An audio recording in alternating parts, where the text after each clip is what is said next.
Hello guys, this is my continuation video from my level 50 classes and prestiging video. This is my first game after I prestiged, and as you see I do fairly well. Now some of you may be kind of shocked or thinking, well, how do you do this? You're only level 1 and you're probably going to be up against people that are in the range of level, I'd say 20 to 50. They're sort of catching me up, if you will. They're probably up to prestige and have more guns than I do. And I'm just stuck with the 3 default classes. So how do I manage to do just as well as those that are level 50? Well, this game basically comes down to the fact that perks aren't hugely, you know, there's not going to be one perk that is best in every single situation. And what that basically means is each perk is situational. And if you think about it, let's think at the green classes, or the third classes, the third perk, sorry.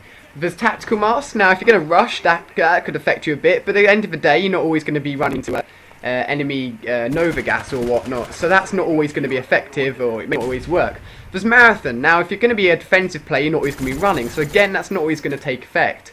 Ninja, if you're not having a headset or whatnot, and if you're not, if the enemy's using Ninja, then again, that's useless. Second Chance is a very annoying perk, basically, and will only help you out when you die. Then it comes down, the last one's a Hacker, which again won't help if the enemy team isn't using any Claymores. So at the end of the day, the perks aren't game breaking, and if you don't have all the pro versions, it's not a huge advantage. So I can easily pick one of the 3 original classes that you start here when you go to Prestige 1 and do fine. You start off with the MP5, M16, and I think the HK21, and all of them are really good guns actually, and they're all nice iron sights, so I don't need any attachments. And you also find that all the guns, without stopping and juggle, you know, you're not exactly at any disadvantage, because normally when you prestiged and all the other Call of Duties, the only class that had a stopping power was the M16 on CoD 4, and I think the FAMAS on Modern Warfare 2.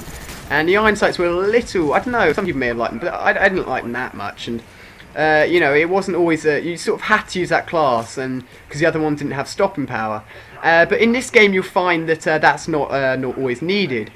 And also the Killstreaks, as you see here, I just pick up my 7 Killstreak helicopter, which is actually the final Killstreak you get when you prestige. Sorry, one of the first Killstreaks you get when you prestige.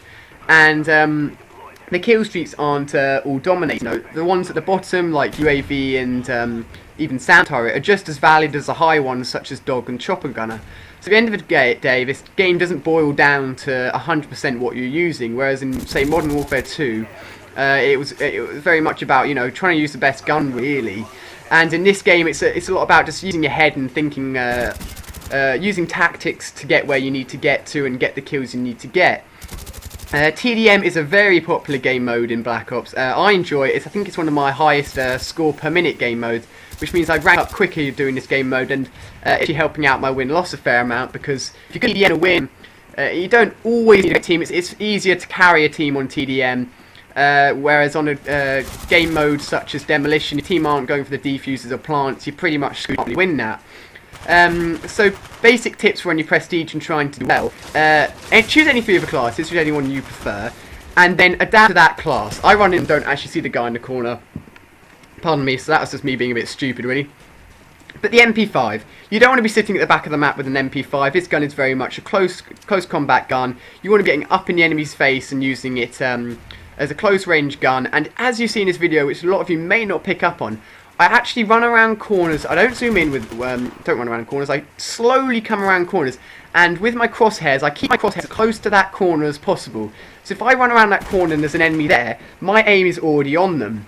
It does fun, I'm already on them. And because this default class is steady aim, it means I'm going to be spinning the hip, and it's an MP5, so it's really good from the hip, and you know, I'm probably going to win that gunfight. If you want to be getting up in their faces and really trying to rush and get those kills, while using all the cover around you. If you're running around through the middle of the map, you're going to die. The M16 is a bit of a in-between. In the long range, it may take 2 to 3 bursts, well, it'll take 2, probably take about 3 bursts to kill people, and that's not the most effectively. And at close range, it's very hard to get a 1 burst kill. So I'd watch out with close range combat. If you're using default layout, then reaction knifing with the M16 is very useful, because the M16 really isn't very effective up close. So I say try and keep your gun fights to mid range, which means basically taking corners and using cover where you can get into a position where you're going to be shooting the enemy at mid-range, which means you're going to have some sort of idea about the enemy spawns. HK21. I'm just going to check quickly. No, I can't check, I'm afraid, but I believe it's 21. This gun is actually vital. So you're going to reset down to the bottom of the screen and then firing up 1 to 2 bullets. Because range is want to be firing from the hip. Here's how firing from the hip with the MP5, and this guy doesn't have to slow down because he's running mid. So I win that gunfight. So the HK21 is also a really good gun, so you know, you're left with a fair amount of choice when you prestige actually, and it's not too much of a struggle. Working your way up the levels again, the guns such as the FAMAS and the Galil and the AK-74, you'll get on quite really low levels actually, so they're nice and easy to unlock. At the end of the day, Killstreaks is all about the old Blackbird, chopper gun and dog, because you're seeing it a lot on the YouTube at the moment. Because at the end of the day, you're not going to be getting consistently, and it's just going to infuriate you. Keep on going on 5 and 6 kill streaks. It's really good, but not getting any 5 and 6 kill streaks, but not actually being rewarded with kill streaks, and that's really annoying. So I've kept down to 2 low ones, care package or napalm with UAV or spy plane, and then mix that in with the old chopper gunner. That basically means that I'm rewarded for high kills with the chopper gunner, but if I'm not, I'm still getting that old spy plane, which is very useful in team deathmatch. Don't underestimate it. And napalm strike is also very good, especially if you know the enemy spawns. I'm going to start sniping a bit more guys on Black Ops.